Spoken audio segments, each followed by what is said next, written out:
Imam Al-Hasan Al-Basri ketika Hajjaj memimpin, tadi kita sebutkan Hajjaj ibn Yusuf orang yang zalim, banyak bunuh orang dia.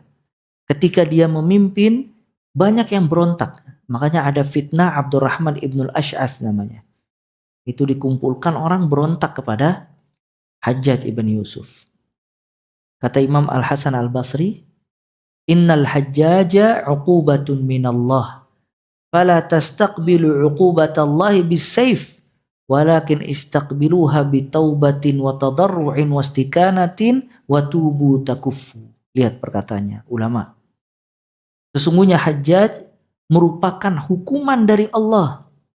Maka jangan engkau menerima hukuman Allah dengan pedang berontak. Dia hukuman karena dosa kita. Jangan dilawan.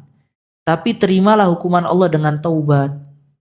Dengan bersimpu di hadapan Allah. Dengan ketenangan. Maka bertaubatlah, niscaya kalian akan dicukupkan dari fitnah Hajjaj. Ya. Kata Ibn Utsaimin rahimahullah, begitulah sejarah Khulafa Rasyidin di awal umat ini dengan keadaan rakyat yang mengerjakan perintah Allah, takut dari azabnya serta mengharap pahala kepadanya. Namun ketika rakyat berubah dan berbuat zalim, maka berubah keadaan pemimpin. Hal ini sebagaimana perkataan, sebagaimana kalian maka seperti itu pemimpin kalian. Kata Ibnul Qayyim rahimahullah, perhatikanlah hikmah Allah Ta'ala yang menjadikan pemimpin manusia sesuai dengan jenis amalan mereka. Jadi perkataan ini semua kesimpulannya apa ya? Pemimpin cerminan. Jadi kalau antum nemu pemimpin nyuri, itu tandanya siapa yang ini? Rakyatnya pencuri. Udah beres masalahnya. Mau cari apa lagi sekarang? Nah bagaimana pembenahan? Maka dibenahi dari awal. Nah para ulama menjelaskan dengan perkataan aqim daulatal Islam fi nafsik yuqimuhullahu daulatan Islam fi baladik. Dirikanlah Islam pada diri kamu dan keluarga kamu, maka Allah akan mendirikan Islam pada negara kamu. Jadi kita benahi diri kita dan benahi keluarga kita dan masyarakat setempat. Kalau setiap keluarga, setiap rumah memperbaiki masing-masing dirinya, agamanya, nanti dengan sendirinya Allah akan keluarkan dari mereka pemimpin-pemimpin yang baik. Jadi pahami ya? Maka mustahil kalau orang ingin merubah dari atas. Nggak bakal ketemu. Ya, karena sepanjang sejarah semua orang yang berontak itu tidak pernah mendapatkan kemaslahatan yang besar. Ya. Makanya konsep para anbiya, manhaj para anbiya itu yang paling benar. Mereka membenahi dari tauhid dan juga dari awal, bukan dari atas. Makanya antum lihat subhanallah. Kenapa kok ada orang-orang seperti Abu Bakar dan Umar, negara makmur, banyak kebaikan, banyak kemaslahatan, ya orang merasa aman, tidak ada gangguan sama sekali. Karena antum lihat subhanallah. Di zaman Nabi SAW, Nabi pernah jalan dengan sahabatnya, bertemu dengan seorang budak. Budak dijual belikan di pasar.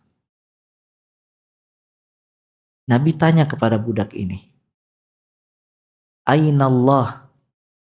Di mana Allah? Kata budak itu apa? Fis sama. Allah berada di atas langit. Kemudian kata Nabi, man ana?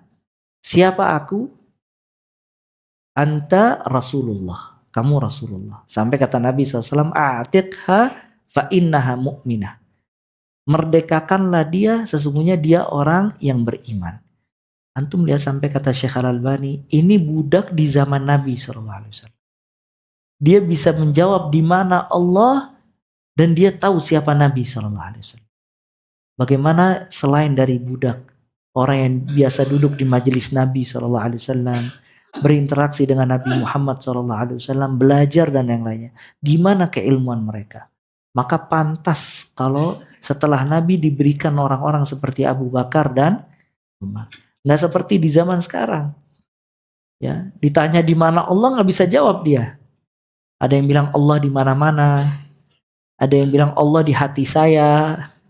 Ya, dan yang lain-lain. Anak pernah ngajar, dulu anak pernah ceritain. Anak ngajar di satu sekolah Islam.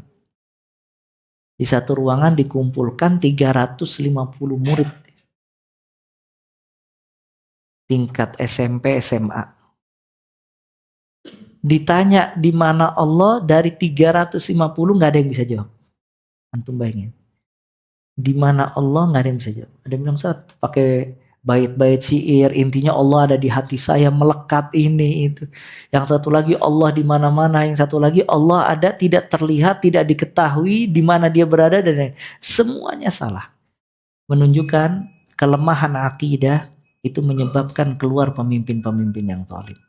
Makanya di sini ya tugasnya masih besar, kewajibannya masih banyak, harus terus membenahi dari akar, yaitu membenahi akidah, ibadah, akhlak, muamalah, dan menyebarluaskan Islam dan ilmu syar'i agar dengan sendirinya nanti Allah akan memberikan pemimpin-pemimpin yang adil, yang saleh, yang baik.